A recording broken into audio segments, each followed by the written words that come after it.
Hello students, welcome back to my channel. நம்ம பார்த்துக்கிற topic Python பாண்டாஸில் சீரீஸ் அண்ட் டேட்டா ஃப்ரேமில் ப்ரோக்ராமிங் கொஷின்ஸ் தான் இந்த பிளேலிஸ்ட்டு ஃபுல்லாக பார்த்துட்டு வரோம். இது இம்பார்ட்டன்ட் 3 மார்க் கொஷின். இந்த video class 12th informatic practices எடுத்த ஸ்டூடெண்ட்ஸ்க்கு ரொம்பவே யூஸ்ஃபுல்லாக இருக்கும். இந்த பிளேலிஸ்ட்டு ஃபுல்லாமே இம்பார்ட்டன்ட் 3 மார்க் கொஷின்ஸை மட்டும் தான் டிஸ்கஸ் பண்ண போகிறோம். ஸோ இந்த வீடியோவில் நம்ம பார்க்க போகிற டாபிக் சிபிஎஸ்சி போர்டில் கேட்ட கொஷின் 2024-25 குரிய கொஷின் தான். ஸோ ஒரு டேட்டா ஃப்ரேமை எப்படி கிரியேட் பண்ண போகிறோம் அப்படின்ற கொஷின்ஸ் தான். இதில் 2 காலம்ஸ் வந்து கொடுத்துருக்காங்க. இதுக்கு நம்ம எப்படி ப்ரோக்ராம் எழுத போகிறோம் அப்படின்றத தான் பார்க்க போகிறோம். நமக்கு ஆல்ரெடி தெரியும் ஃபஸ்ட்டு லைன் வந்து இம்போர்ட் பாண்டாஸ் அஸ் பிடின்னு சொல்லி கொடுத்தாச்சு, ரைட். கொஷினை கிளியராகவே அண்டர்ஸ்டாண்ட் பண்ணிவிட்டு அதுக்கேற்ற மாதிரி நம்ம ஃபஸ்ட்டு டிக்ஷனரி க்ரியேட் பண்ண போகிறோம். ஸோ டிக்ஷனரியில் க்ரியேட் பண்ணும்போது நம்மளுக்கு 2 காலம்ஸ் கொடுத்துருக்காங்க, காலம்ஸ்லேயும் வேல்யூஸ் கொடுத்துருக்காங்க. கொஸ்டினில் ஆட்டோமேட்டிக்காக ஜீரோஸ்லேருந்து ஸ்டார்ட் பண்ணுறதுனால இண்டெக்ஸ் ஸ்பெசிஃபை பண்ண வேண்டியதில் காலமோட நேம் மட்டும் கரெக்டாக பார்த்துக்கோங்க, வேல்யூஸும் நீங்கள் டிக்ளேர் பண்ணிக்கோங்க.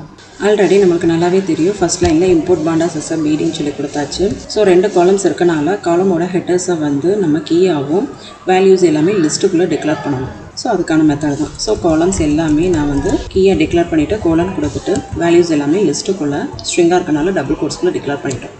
கண்டிப்பாக எண்டில் ஒரு கமா கொடுத்துட்டு நெக்ஸ்ட் காலமாக நம்ம டிக்ளேர் பண்ணுறோம். காலமோட ஹெட்டர் ப்ரைஸு கோலன் கொடுத்து லிஸ்ட்டுக்குள்ளே வேல்யூஸ் கொடுத்தாச்சு.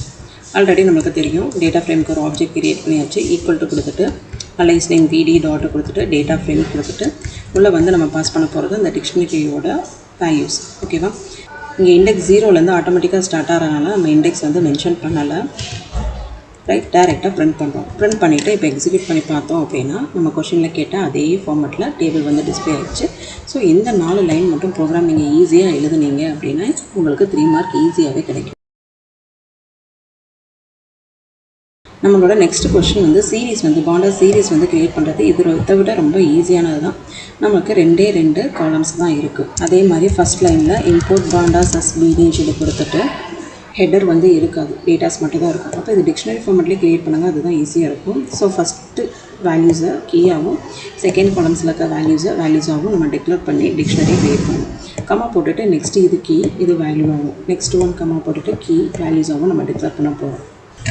ஸோ நமக்கு ஆல்ரெடி தெரியும் first line import pandas as பிடின்னு சொல்லி கொடுத்துட்டு டிக்ஷனரிக்கு ஒரு ஆப்ஜெக்ட் க்ரியேட் பண்ணிவிட்டு வித்தின் கர்லி ப்ரைசஸ்க்குள்ள ஃபஸ்ட்டு காலமில் இருக்க வேல்யூஸை கீயாக டிக்ளேர் பண்ணிவிட்டு செகண்ட் காலமில் இருக்க வேல்யூஸை நம்ம வேல்யூஸாகவும் டிக்ளேர் பண்ணியிருக்கோம். அதே மாதிரி கமா கொடுத்துட்டு நெக்ஸ்ட்டு ரோவை அதே மாதிரி ஃபில் பண்ணுறோம். அண்ட் தென் கமா கொடுத்துட்டு நெக்ஸ்ட் ரோவை அதே மாதிரி தான் ஃபில் பண்ணிட்டோம். ஸோ ஃபஸ்ட்டு ஒரு ஆப்ஜெக்ட் க்ரியேட் பண்ணிவிட்டு வித்தின் கர்லி ப்ரைசஸ்க்குள்ளே ஃபஸ்ட் ரோவை நம்ம ஒரு கீயாகவும் செகண்ட் ரோவில் இருக்கிறத வேல்யூஸாகவும் கமா கொடுத்துட்டு ஃபஸ்ட் ரோவில் இருக்கிற கீயாகவும் செகண்ட் ரோவில் இருக்கிறத வேல்யூஸாகவும் கொடுப்போம். கமா போட்டுட்டு நெக்ஸ்ட் லைனை இதே மாதிரி ஃபாலோ பண்ணி எடுத்துட்டோம் அப்படின்னா ஈஸியாகவே நம்ம சீரீஸ் ஆப்ஜெக்ட் வந்து க்ரியேட் பண்ணலாம். ஃபஸ்ட்டு சீரீஸ்க்கு ஒரு ஆப்ஜெக்ட் க்ரியேட் பண்ணிவிட்டு பிடி டாட்டு சீரீஸில் எஸ் கேபிட்டலாக தான் இருக்கும். எங்கள் டிக்ஷனரியோட வேரியபிளை பாஸ் பண்ணிவிட்டு ஸோ ப்ரிண்ட்டு டிஎஃப்னு சொல்லி நம்ம பாஸ் பண்ணிட்டோம் அப்படின்னா நம்மளுக்கு சீரீஸ் டேட்டா ஃப்ரேம் வந்து ஈஸியாகவே க்ரியேட் ஆகிடும்.